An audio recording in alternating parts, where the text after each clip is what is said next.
Hey guys, on tonight's Cover One Buffalo podcast, we're going to be joined by Brandon Thorn to talk about the Buffalo Bills 2023 offensive line position preview. But first, our guys at Handsome Jack. Broadcasting live to Bills Mafia worldwide with Greg Thompson and Aaron Quinn. Welcome to the NFL. Doesn't matter what's happened before today. Today's a brand new day. It's a brand new season. Your number one podcast for objective Buffalo Bills coverage. No matter where you are, we got you covered.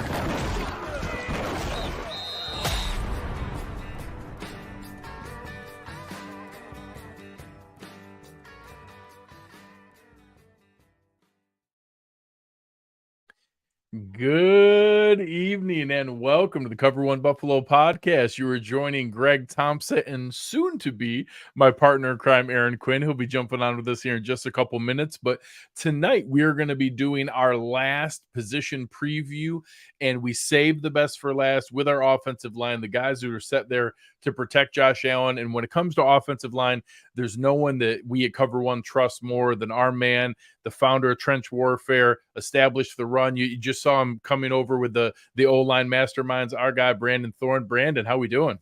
Doing good, Greg. Thanks for having me, man. I'm excited to do this. Yeah, absolutely. Appreciate you giving us a little bit of your time. But first, before we jump in, tell us, how was O-line mastermind? Some of the clips and everything I saw was pretty great. Dude, it was epic, man. I mean, just as a guy who's a fan of the position and the history of it, getting to see and meet, Bruce Matthews and Steve Hutchinson and Will Shields was there this year, which was a big one for me. Just so I think those were our Hall of Famers, but then we had Andrew Whitworth, who might be a Hall of Famer. And so we had a lot of legacy kind of guys, his really important historical figures in the offensive line community, plus a lot of current, high level guys, like Lane Johnson, Tron Armstead, Eric McCoy, and Creed Humphrey, Trey Smith, kind of the typical guys that are there every year. There's a lot of other guys as well. And then we had a lot of college guys and then even some high school guys there. So to kind of, bridge those different eras together and just to kind of be there, listening to them all and just taking it in, and just contributing, what I do, which is a little bit, I do the film for the event on all the pass rushers and offensive line clips and teach tape stuff. And yeah, man, it's just, it's like one of my, if not my favorite things that I've gotten to do, in my career. And every year I feel like I just, pick up on more stuff, learn a little bit more. And then the stories at night at dinners are just freaking amazing, dude. Just like, I mean, Steve Hutchinson talking about going against John Randall in practice and stuff like that, man. I mean, just hearing the stories is it's just amazing, dude. Awesome. That's awesome. I'm very jealous, very, very jealous. And I eat up any of Duke's clips that I can get to. So if anybody listening, make sure you're checking out Trench Warfare is a great way. I like to I won't put myself on the same level, but in the way that I dive in and you see me get excited and that little glimmer in my eye when I'm talking about prorated guaranteed option bonuses in the second year, and I get into my salary cap nerd headspace. Brandon is that guy for offensive line. You just someone who's passionate about the topic and could take something that isn't as easy for the layperson when you're watching, other than oh, that guy just let up a sack. When you're talking about guys who are out there for 1,000, 1,100, 1,200 snaps in a season, and you notice 20 of them, for everybody listening, Brandon's the guy who can help you understand and get your arms around what else is going on there. And without further ado, let's talk a little bit about why we had you on here tonight, which is with the Buffalo Bills offensive line, and something that we've kind of talked over the years. It hasn't been a strength for a while. It's been okay. We've had moments here or there. We've tried some of the Band-Aid routes. We've tried different pieces. Obviously, Dion Dawkins and Mitch Morse have been nice mainstays with the group there, and then we've had kind of a cast of characters in some of the other roles of what's there. So last year, obviously, we tried Roger Saffold in that spot, and those times, sometimes you hit, sometimes you do, that you get a guy at the one last hurrah, but obviously it seems like we were a year too late on that moment, and you saw it impact Dion Dawkins and Mitch Morse. So a player that I know you were kind of, had some thoughts on both positive and negative on Connor McGovern as he was coming across. So it looks pretty certain that he's going to be the starting left guard, that he's going to be between those two guys. What are your thoughts on, can that solidify that? Is that something where you think there's a little leap of faith in putting him into that spot? And what are your thoughts on having him now with a solidified starting spot, maybe for the first time in his career? Yeah, I mean, I think based on going off of what he did last year, in his first year, as a starter, with the Cowboys, getting that opportunity with, some of their turnover that they had, due to injuries. It was really cool to see him, get to start. I think he started 15 games, and I think he played pretty well, and that's kind of the sort of player I think that he's probably going to be moving forward, is just, like a functional starter who's pretty reliable. Of course, certain levels of competition I think are going to be difficult, depending on, I haven't looked at your schedule specifically, but there's pretty much a really good 3 technique almost every week. And, a lot of those guys might give him trouble in isolated situations and pass protection, like drop back pass game type situations. And well, luckily in the AFC East, we only have Quinnen Williams, Christian Wilkins, and Christian Barmore. So that's all he's got to worry about. It's no big deal. Yeah. Well, thankfully Wilkins is more of a run stuffer, but Quinnen's a monster. He's one of the monsters, in the NFL. So yeah, but granted, most guards are going to kind of struggle in that matchup anyway. So I want to add that, for context. But I just think, he does play, like, in terms of positives, I think he plays with good leverage, just watching his tape in terms of pad level and use of hands. I think he creates good leverage, at the point of attack in the run game and the pass game. He plays with tight hands. He's not really much of a striker in pass protection. He's more of he places his hands in good spots, creates leverage quickly.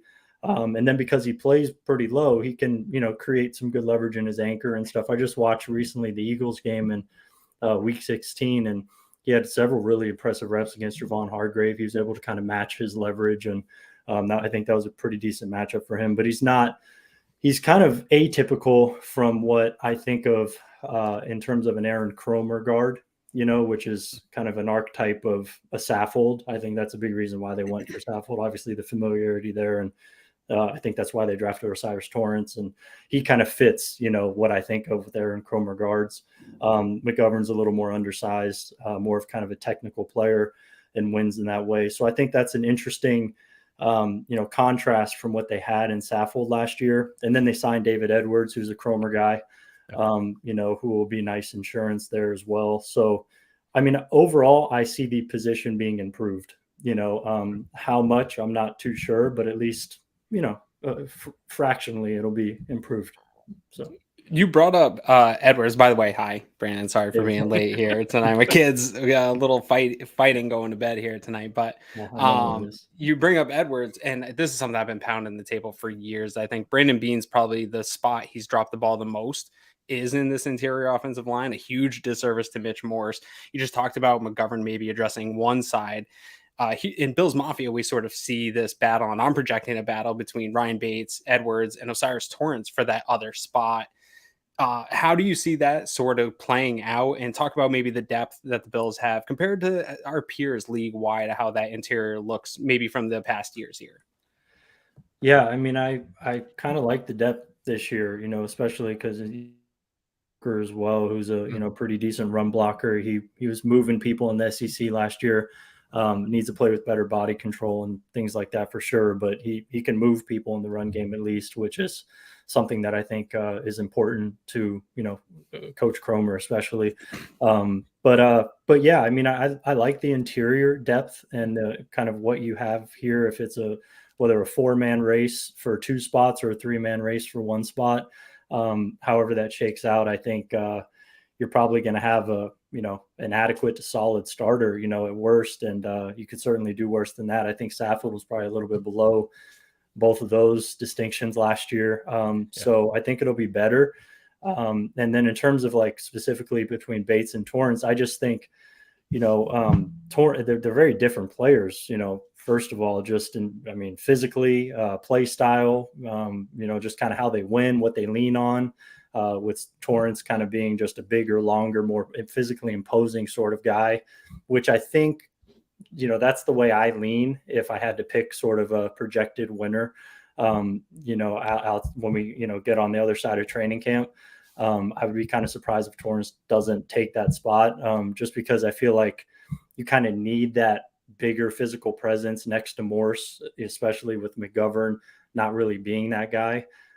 So having a guy like Torrance there, I think will be important to kind of just help even things out in pass protection and, match up with certain guys a little bit differently than the opposite side guard will, and provide really good help to Spencer Brown as well, physical, presence to kind of, what am I trying to say? Influence, spinners, loopers, things like that to kind of, force them to think twice about coming inside, which I think is kind of an underrated, very important part for a young tackle to have, that really reliable physical presence inside of him. We've seen that time and time again cause guys' careers to go to the next level. I think of, Oakland, when they were Oakland, I think they still were Oakland. When Richie Incognito got there in 2019, Colton Miller's game went to the next level. And I mean, I feel like every year there's at least one of those type of scenarios where you get that big physical presence inside at guard. And then all of a sudden a young tackle, he's able to kind of find his stride because he just has that, that peace of mind in a sense with that inside presence. I see Torrance being more of that than Bates. Bates to me would be ideally kind of your swing interior guy. So that's how I would kind of see it, but I can't wait for training camp to kind of see how it all plays out. It's a lot of dudes. Yeah.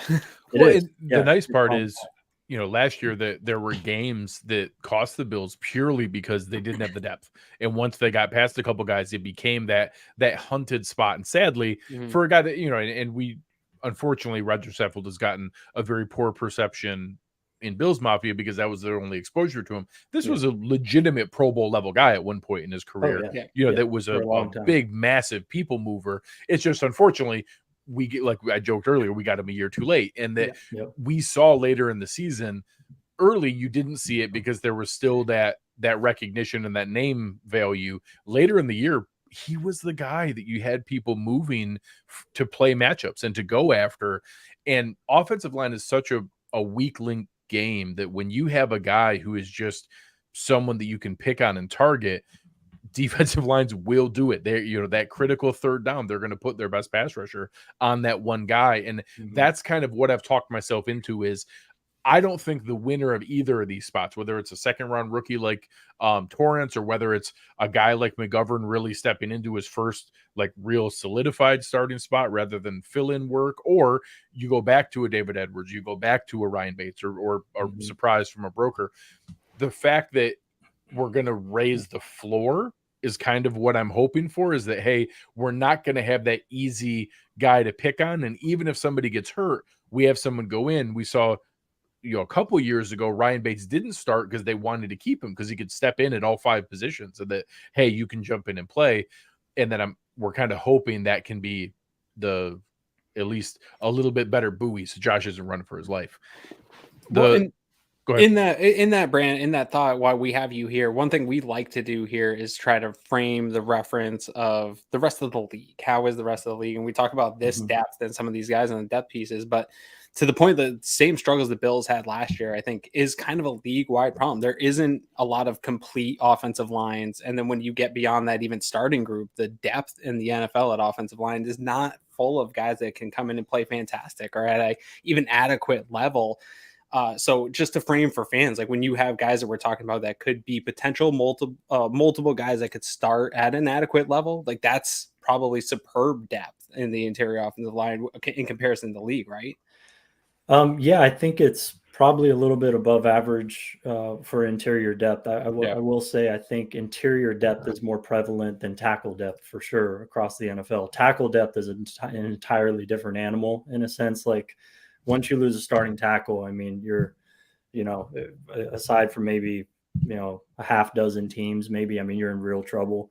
You're going to have to alter, what you do offensively in a pretty significant way and things like that. But interior wise, that's typically the spot where you see better depth. And I think that's the case with Buffalo. And then just looking at them kind of league wide overall as an offensive line, I think the point that you made, Greg, is a really good one. Not having that weak link, that defensive coordinators can kind of isolate and, put their best player on and, overload that side and do all the things that they do, to make that guy's life really painful for that day. So yeah, not having that guy is huge from a game planning perspective, from a play calling perspective. It just kind of frees you up a little bit. And yeah, I mean, that's going to be an improvement from last season for sure. So I think they're trending in the right direction. I think ideally you'd probably get like a middle of the pack offensive line this year, between 16 and 20, somewhere like that, I think would be really good. And that's kind of in the range where I have them ranked, right now, just right around there. And yeah, ideally, O'Cyrus hits and McGovern plays like he did last year, and guys stay relatively healthy, and maybe they could be a little bit better than that. I really think, though, I don't know where you guys want to steer the conversation next, but when I think of the Bills' offensive line, I'm not worried about the interior, which we've kind of established now, which I think is good. I mean, my biggest question, I think the key to the offensive line is Spencer Brown. And that's just what I think of when I think of this offensive line. And I'm really anxious to see how he looks in camp. And I think it's great that he's going to get a camp, because the last year, I don't believe he had training camp, which was significant for his development. Yeah, that's exactly where I was going. I know you had a chance to talk to Warren Sharp about it on Warren's pod, and that being in that kind of position last year, Spencer Brown had back surgery and was trying to work his way back, literally to the point where if you go back to our preview show going into that Rams season opener, we thought it was going to be David Quessenberry that was starting. And that literally like 2 days before the game, we didn't think Spencer Brown was going to play because he had done 0 reps. He had not had a full practice the entire offseason, and then was going into the first game. Not only how challenging that is not to have an offseason, but not to have an offseason with your new offensive line coach that you've never worked with before. In your second year after coming out of Northern Iowa. We're at not only Northern Iowa, where he didn't get a last season of college because the way that worked during the pandemic, they canceled it all. The number of reps he had lost in that time period. So Aaron and I have been very critical of Spencer Brown. But at the same time, when he was drafted, this was the year we weren't even thought we would see him, right? we joked afterwards, I don't want to see him. That was back when we thought Darrell Williams was going to be a consistent right tackle in a whole different world. But it was, okay, talk to me in 2023. Yes. I don't want to see anything. Give me 2 years of him just getting himself into it. Instead, he's had to play. So, and that rushed our judgment, right? Yeah. Give us both sides of the coin here. Give us an objective take on both sides. But when you talk about a guy who, testing-wise, in theory, tested as the most athletic offensive lineman in combine history versus having to struggle through those things, is there a reason for Bills fans to cling to a healthy offseason, his first offseason with Aaron Kromer, switching to more 12 personnel, maybe solidifying the guard there? Am I just talking myself into it, or is there a chance we could see a third-year breakout from a guy like Brown? I think it's somewhere in the middle, probably. I don't necessarily want people to cling to the idea that he's going to be one thing or the other. But if I had to pick, I would probably lean a little bit more towards the optimistic side, just because of the training camp aspect, I think is significant. Really kind of getting that off season from start to finish, at being such a young sort of raw player, I think is going to be just critical, for his development, just to gain comfort, gain confidence, which is one of the most important things for you to perform athletically at a high level at any position, but especially offensive line. You have to be confident in yourself, your technique, the guy next to you, all the little nuances. And if you're not confident in that, and the only way you do that is through practice, really, then you're just not going to play your best. So I think that in of itself is going to, allow him to play better than he did last year, or at least build upon it, and grow and develop. How much of a jump? That's the question, I think. But I do expect some sort of jump here, from Spencer Brown. I'd be a little surprised if that didn't happen, especially if the right guard spot gets solidified if somebody takes ownership of that spot and really wins that job, and they have a real, kind of a nice piece there, I think that'll just be another kind of tick, in Spencer Brown's side to kind of help him along. So, Aaron Kromer's a good offensive line coach in general as well. So, just more time with his hands on him will be good. Yeah. So, yeah, man, I feel pretty good about it, And I really do think a kind of not commonly talked about bonus is that I keep telling myself that, hey, we know they're going to shift to more 12 personnel. We know they're going to have Knox and Kincaid on the field at the same time. We draft, one's a first round pick, the other one's a $14 million player. We're going to see them on the field a lot. I don't mind the idea of just bolt Knox onto Brown every snap and be like, hey, whether he's staying in or not, you don't know. You don't know if he's going to chip. You don't know if he's going to double. You don't know if he's going to help. You just have to have that in your mind. And like that little binky, that little safety blanket of having another 6'6", 260-pound guy sitting there next to him. I love that idea of just, hey, give him that little extra safety blanket there because it's going to be a big part of our offense anyways. I like adding that into the mix when last year we ran the least in the NFL.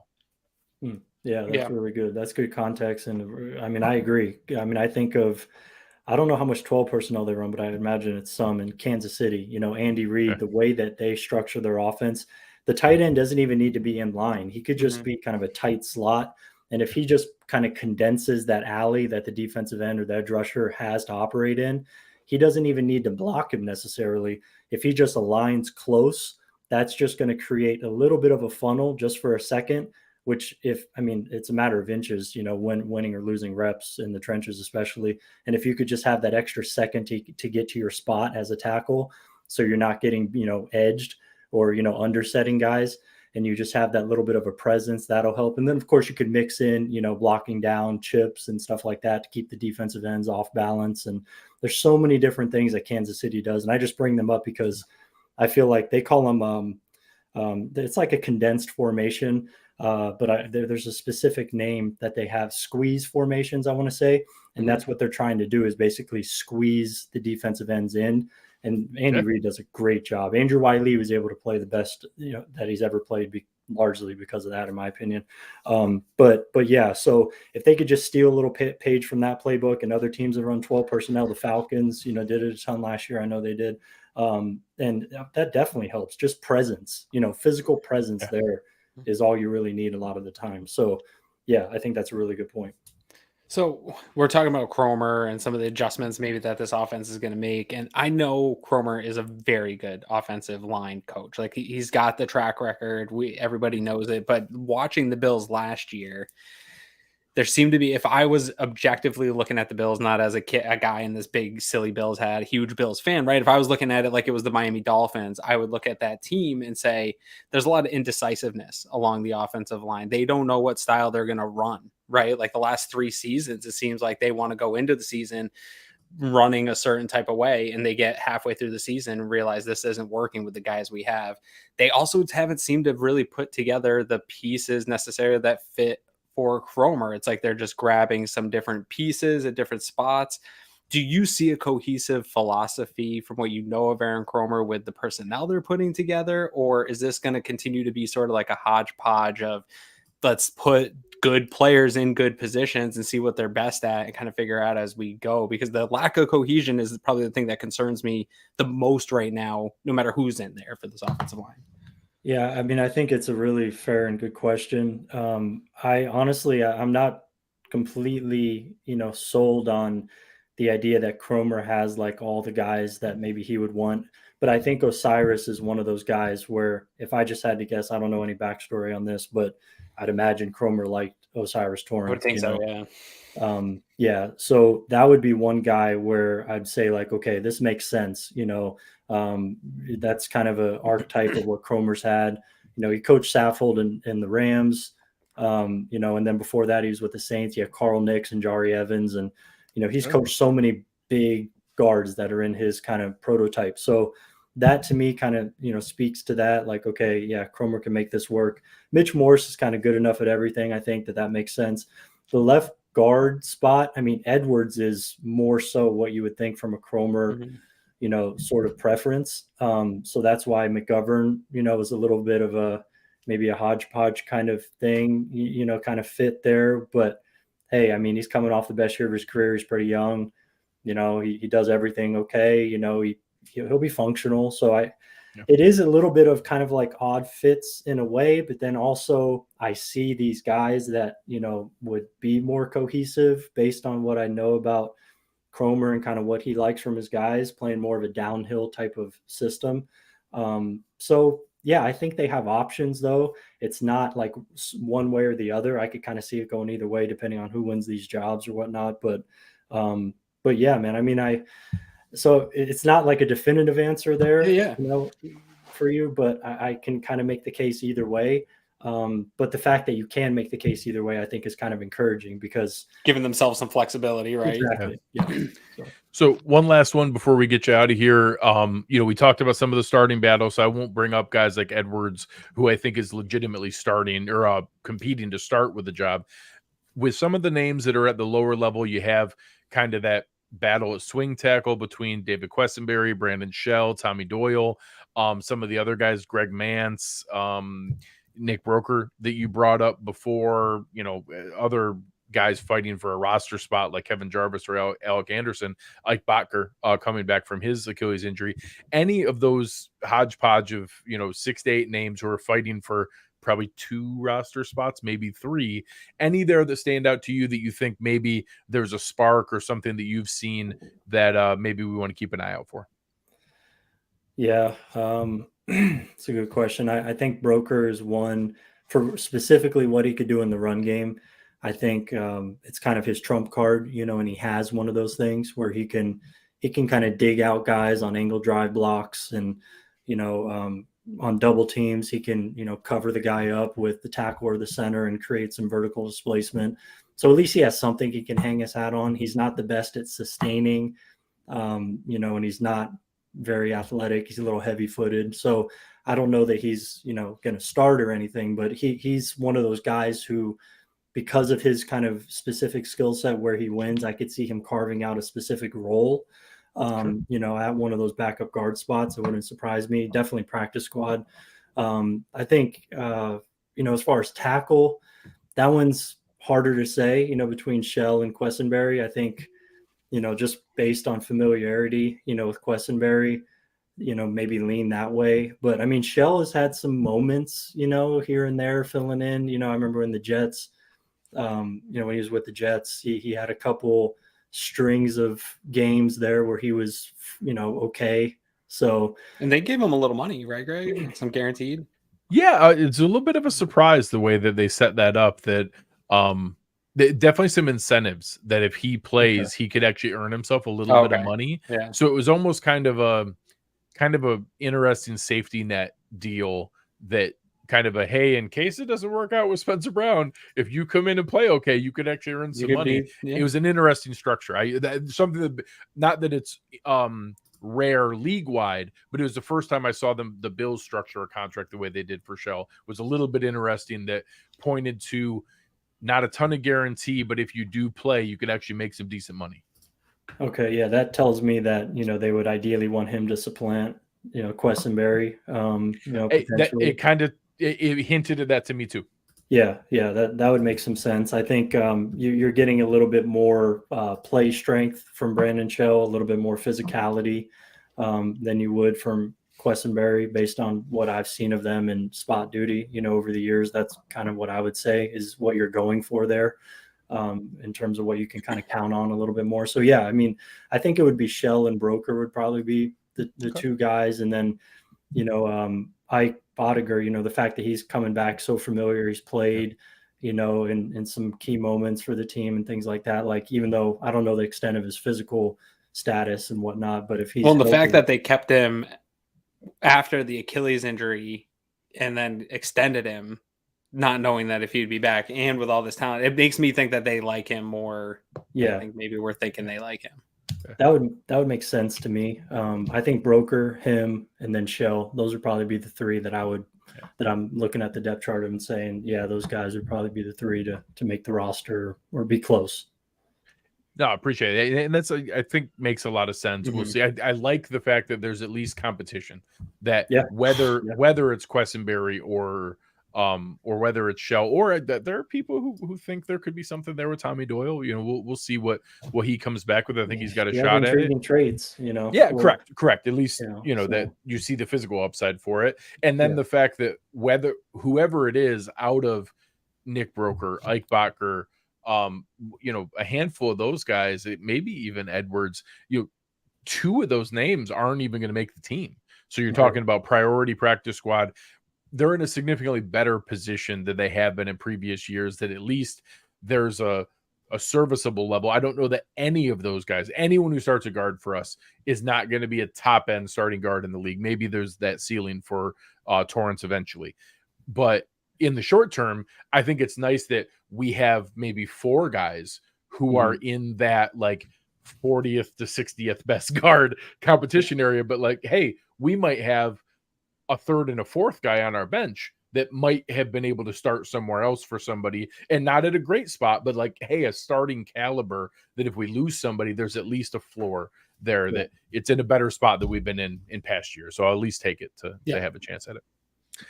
All right, Brandon, help us out here. Anything that you have going on? What's your next workup at Trench Warfare? What are you diving into as we get into training camp? Yeah, I just recorded a podcast, a solo one that's going to be coming out at some point tomorrow, where I did the top 10 training camp battles for offensive line. One of them being Buffalo's right guard spot. So I kind of talk about that, and I give predictions for each one. So 9 different teams, 10 different battles. I go in depth and kind of like how I see it, talk about the players, and I think people will get something out of that, and just give people something to look out for, as training camp starts up next week. So I have that, and then there's kind of a thing I have cooking. I'm not sure it's going to be able to work, but I really want to do an offensive line fantasy draft with kind of a panel. And some players maybe on it, and former players and stuff, and so we'll see if it could work. It's looking promising, but I'm a big fantasy draft. I'm a Madden guy, so if I can make this happen, or I was a Madden guy years ago, but it's still kind of in my blood. So if I could kind of do that, it'd be a really fun exercise to talk about the best offensive lineman in the league. So that's something. That's awesome. I hope that you pull that off, because I definitely want to watch that. That's right up my alley. All right, man. Thank you so much. We appreciate it as always. And guys, for everybody listening, we'll have Brandon's work linked down here in the show description. So make sure you check it out there. We'll be able to pass you along to all the best stuff here. And I can't recommend it enough. Everybody at Cover One loves the work Brandon does. And appreciate you giving us a little bit of time tonight. All right, guys. I appreciate your work as well. I think you guys are one of the best team websites and just collection of writers that there is. So it's awesome to be, a part of it. And I appreciate what you guys are doing as well. So thanks for having me. Thank you. Appreciate the kind words, man. Yeah. All right. Thanks. Have a great night, Brandon. See you guys. All right. So obviously always awesome to have somebody like Brandon on to be able to talk through, something that I think is, a linchpin of where this team can go. We saw what it did, whether it's a small snippet like the injuries that hit and the exhaustion that hit at the end of the Miami game in week 3, or later in the season where we started to have some of those other spots move in, and that some of the flaws and aging of Roger Saffold really started to show, and, trying to patch it together with bubblegum and duct tape with Spencer Brown, it really had Josh having to second guess everything all the time. And that even when there wasn't pressure coming, he had no reason to be confident, and he bailed early because they had given up pressure so often that it was hard for him to trust it. I really think this is a sneaky important, element of whether this team can go as far as we want them to go. Absolutely. First of all, I apologize to Brandon for showing up in this silly hat. But it's training camp, right? So I'm getting ready I'm training for training camp. I like it. I respect it. Hey, I'm all in here. Even though I'm not gonna be able to see you there at training camp, I'm all in on that. But dude, you've talked to me enough. I've been on this podcast enough. I've tweeted enough. Protect Josh Allen has been my thing since this season ended. And it wasn't just one game. It wasn't just one example. You pointed out a couple of different examples. It was just the constant, You know, a lot of people are talking about, we want to see Josh Allen taking less hits. I don't want to see Josh Allen actually with the less designed runs. I'm not worried about Josh Allen scramble. I'm not worried about Josh Allen out in open field all that much. The hits and stuff that I want to see him stop taking is the one that he took in the Jets game that hurt him in the pocket where his arm's getting wrenched on, the ones where he's just getting pulled down with people around his legs in the pocket, the one where he's getting hit blindside because Spencer Brown's just big for no reason. Those are the hits that I would like to see him stop taking. And I've really probably pushed hardest against Brandon Beane at the lack of addressing interior offensive line. I can't say, I mean, he did it in spades, right? Like he spent the most in free agency for himself at the interior offensive line position. They spend a high draft pick on the interior offensive line. They added more depth. So they've got the guys, they got the numbers. I think it's, at least to your point, the ceiling has raised from John Feliciano, from Roger Saffold. So we should at least see a raised ceiling there. But yeah, Spencer Brown is still, I'm having a tough time wrapping my head around having confidence in him and not addressing that more than bringing in Shell and having Questenberry back as the insurance policy, because it's such an important year and it's so important to protect Josh. And you're just, to your point that you were trying to pump the brakes on me with Dawson Knox a couple years ago, the hope is not a plan, right? Like we're hoping this guy pans out to his high athletic profile, and I haven't seen the consistency. We can make whatever the excuses are, the injuries, stuff like that. But when I watch him, I'm no offensive line genius. I tip my hat to Brandon. Like he's one of the best in the business. Offensive line is like gibberish to me when I watch. I don't know what I'm watching, but I see Spencer Brown standing up, losing leverage consistently. And sometimes Drew Greer likes to say it, he's just big for the sake of being big. Like he's big for no reason. And sometimes it's true. Like he is a big, fast guy, but he stands up tall. These edge rushers beat him every time. So you're right. It's a linchpin, man. And I don't feel good. I've been listening to everybody talk positive about Brown and nobody's talked me into it yet. It's not terribly dissimilar from my comments on Kaiir Elam, that it doesn't matter how much of it is me wish casting what we need them to be versus the likelihood of whether they are or not. It's the fact that we can't do the things that we want to do unless he's that guy. Because yes, if he just proves that he's not the guy, is Brandon Shell maybe a passable, replacement that is better than an off the street free agent or better than the Tommy Doyle? Sure. Like he had moments where he was functional for the Dolphins next year, but he's not going to be good. Mm-hmm. Like he's going to be one of the worst starting tackles in the league, but he's still a starting caliber player and it could be worse. And that if you give him a lot of help from a tight end, you can survive. He's not going to help us thrive. He's not going to be great.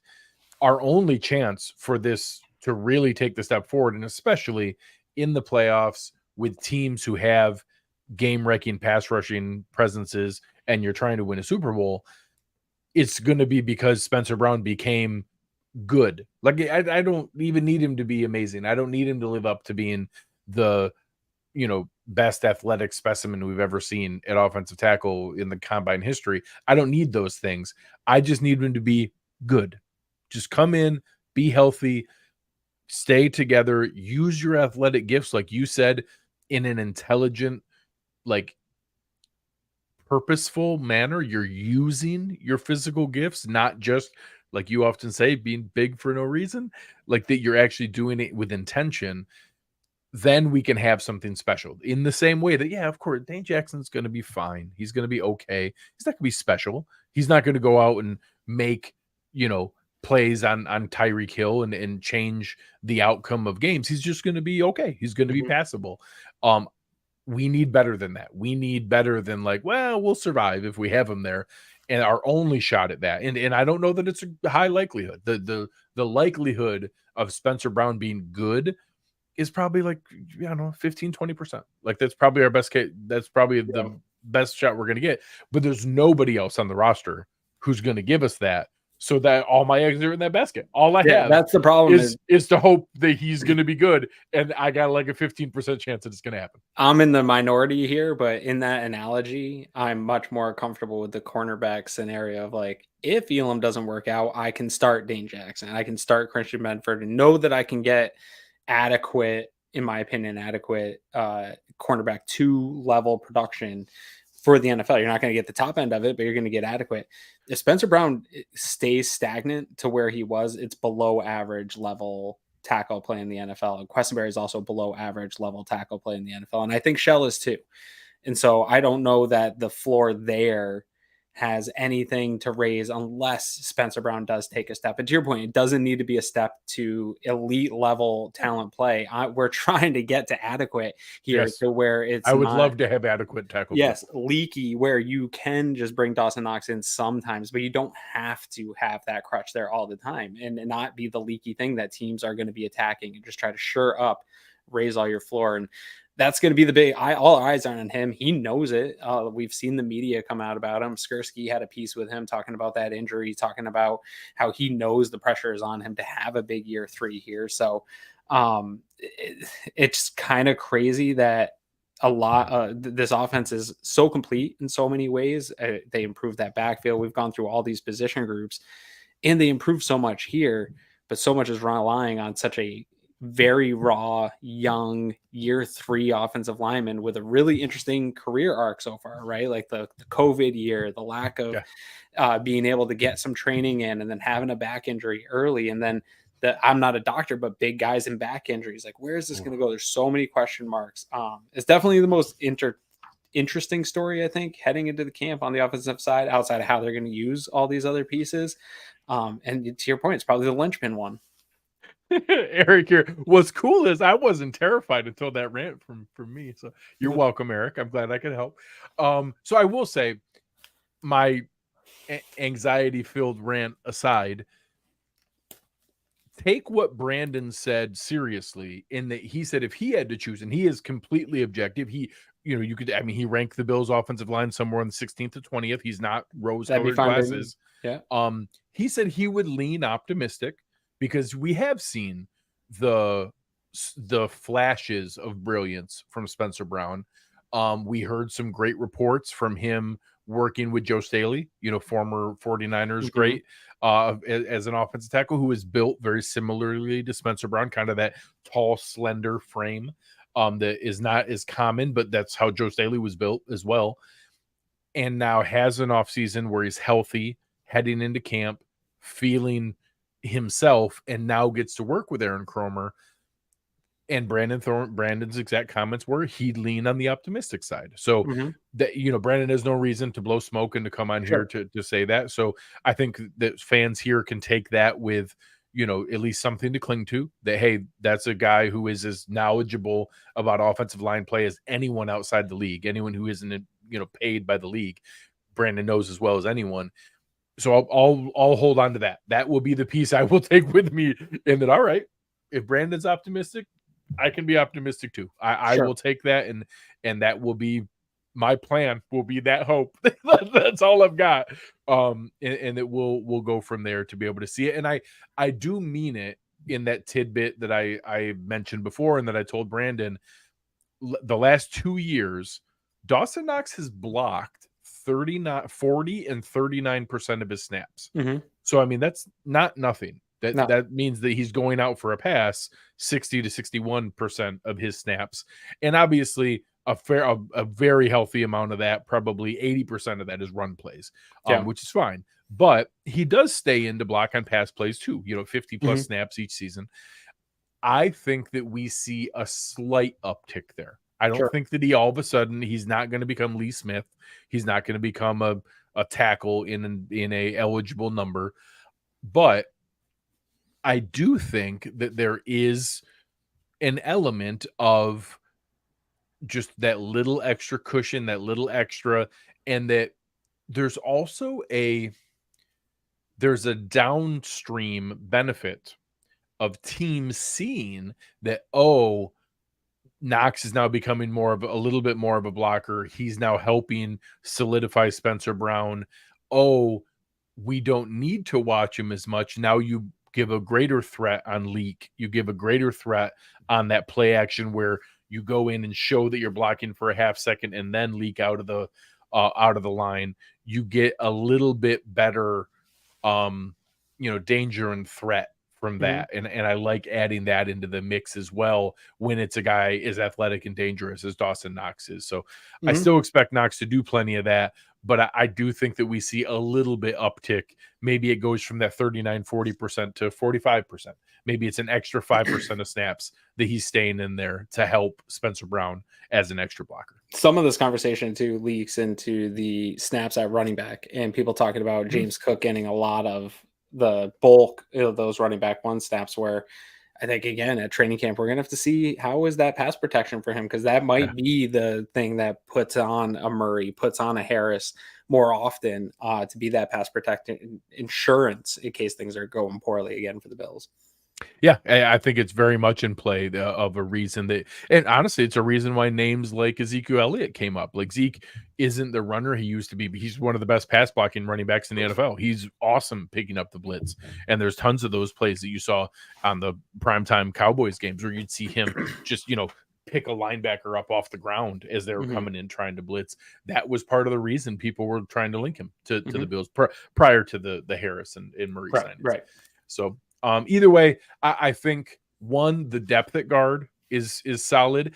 Adding a Brandon Shell is not some awesome addition, but it is, hey, it's better. It's an improvement over what we had previously. It's somebody who may be able to push David Questenberry off this roster, or push Tommy Doyle off this roster. So I like added depth.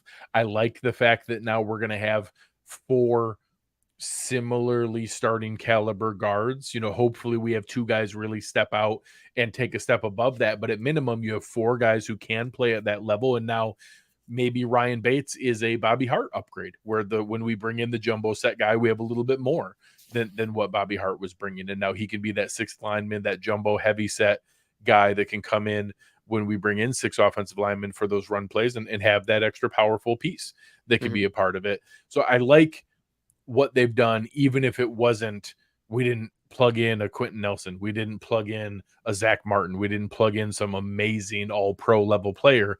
We at least are raising the floor and getting to where we could have 5 adequate offensive linemen, which sadly would be a huge improvement and would be the first time in Josh Allen's career that he would have adequate play across the board. Yeah, for sure. And to the point I was trying to talk with Brandon, like, we probably sound a little bit like defeatist, like, hey, let's get to average. Let's get some adequate talent across the board here.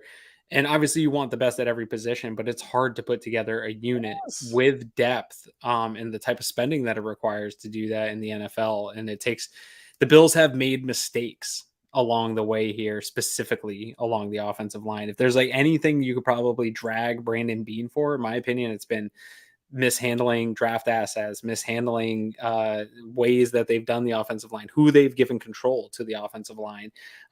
So far has not been great. And so in my opinion, there's a lot of pressure right now on not necessarily Brandon Beane, but probably Aaron Kromer. Like, I think there's maybe more pressure on him than we talk about. He's a great coach, and I'm sure his job's not on the line, but the idea that, hey man, like, we drafted O'Cyrus Torrence pretty high now. This is a few different guys that they drafted high. Cody Ford didn't work out. He needs O'Cyrus Torrence here to work out. Doesn't have to be this year, but he has to be a good starting NFL player here. Spencer Brown's really also kind of right there. Like, he really has to work out. You got to hit on some of these guys. I hope none of this McGovern or Edwards doesn't turn into stuff like they've done with Feliciano, where like kind of overspend on not great free agents. I don't think these ones will. Feliciano didn't have even close to what McGovern has done to this point, but like Brandon Beane has overspent on bad offensive linemen that have come here and played pretty poorly. Like, and so we spent $6 million on Roger Saffold last year. That wasn't nothing. That was like hey, we were paying him as though he was still that guy and had one more year as that guy, and he was not. Giving Quentin Spain an extension and it falling apart in our faces, drafting Cody Ford, like trading up and drafting him and going through that. Like, there's been a lot of mismanagement, and what is probably the most important thing is protecting the most valuable asset in all of Western New York, Joshua Patrick Allen, right? Like you have this guy, you have to protect him, especially as that contract goes up, he becomes older. This just becomes more and more of a priority year in and year out. And it seemed like the model for years has been just patching together damaged goods and low end thrift store shopping. And it seems this year they changed the pattern on some of that, but Spencer Brown still feels like maybe a thrift store scratch and dent item. I don't know. Yeah, and we'll see where it goes. I think that there's possibility here. I'm intrigued. I think that Connor McGovern was a big time analytics department play. He's the guy who always flashed really well, but there were a bunch of first round picks and all pros ahead of him in Dallas, so he only got to play here and there. Right. He finally got to play last year, and he was graded as their second best offensive lineman ahead of guys like Tyron Smith and Tyler Biadasz and other really well thought of guys just behind Zach Martin. And now all of a sudden gets to come over, and that was him not planning to be the starter. He didn't start playing for Dallas until the fourth game because, again, he came in as a backup and then played really well and ended up, playing in a really, significant way, playing 15 games. He only gave up 2 sacks in 15 games, and that, is able to put together a strong season from a lot of the analytics view of the efficiency ratings and the win pass block win rate, and being able to do those things. It's interesting that he seems like a gamble from the analytics department on, hey, if we bring him over in a full-time role, we think that's going to scale, and that he's going to be able to do it over a larger sample size and keep that efficiency. And we'll see if they're right. We'll see if that really solidifies it. Now you could have where I think that can be kind of a synergy point where the play of Mitch Morse and Dion Dawkins help raise that, and they're able to play their best ball because they have a trusted guy in between there. Now all of a sudden you can really lean on that left side. You can afford to consistently use Knox on the other side next to Brown. All of those things kind of come together and start creating that flywheel effect of just each little piece is adding and benefiting the other as you kind of go around. So we'll see. That's what we need to hope for, and I think that they're at least taking the right shots to be able to pull it off. Yeah, and I'm honestly more excited heading into training camp for this offensive line than I've been in 4 years, 3-4 years. When they made that big push, to feel good. When they made that big push to get from worst offensive line in NFL history to middle of the road in one single offseason, that was cool. But this is even cooler because I think that they are trying to take that next step, and they have the depth, and there is actually legitimate battles for some of these spots. And so I can't remember the last time. So kudos to Bean and staff for filling up this position so that they can have a legitimate battle and see how it shakes out here through camp. Yeah. Well, we'll see where those things go, and hopefully we see some exciting things. I know there's a couple good conversations going in the chat, and that, hey, if our worst case scenario is we have McGovern pass blocks and then O'Cyrus Torrence wins the other one and he does the run blocking, that's fine. We'll run to that side and let them do it. We'll figure it out. All right. We appreciate it. You guys were great. Obviously, big thank you to Brandon Thorn. Aaron, this wraps up our position preview series. I can't believe we've now gone through every single position group and gotten ourselves to where next week training camp kicks off. It's unbelievable. It is unreal. Summer is weird. It's the weirdest time of year. It feels forever in certain moments, and then it just blows by before you know it. I'm heading on my vacation soon. That sort of like wraps up summer here at our house, and the timing didn't time out too great with training camp here this year. But like I said, I was in the yard practice, and I cut my grass, and I tossed some cornhole. I started to get a little bit ready for football season, loosening up a little bit. The Bills are doing it, so us fans have to as well. But no, I'm glad we're through this. I do enjoy these shows, but it is the hardest part of the off season is kind of looking back, and you really want to just look forward at this year. And it's a good way to kind of help us put a cap on the off season and look forward here. But man, once training camp comes, maybe once pads start to come on, like that's really when football feels back and it gets a little bit more hyped out. These shows start to become a little bit more of an exciting part of the week every week. Absolutely. And, going forward, we'll have a little bit different schedule over the next little bit here. Next week won't be the traditional Cover One Buffalo podcast, you will get a training camp day one recap. That'll probably be from me and Eric Turner and a couple other guys jumping in to do that. We'll probably do a show each day on Wednesday, Thursday, and Friday as we're out there for camp. So take a look for that.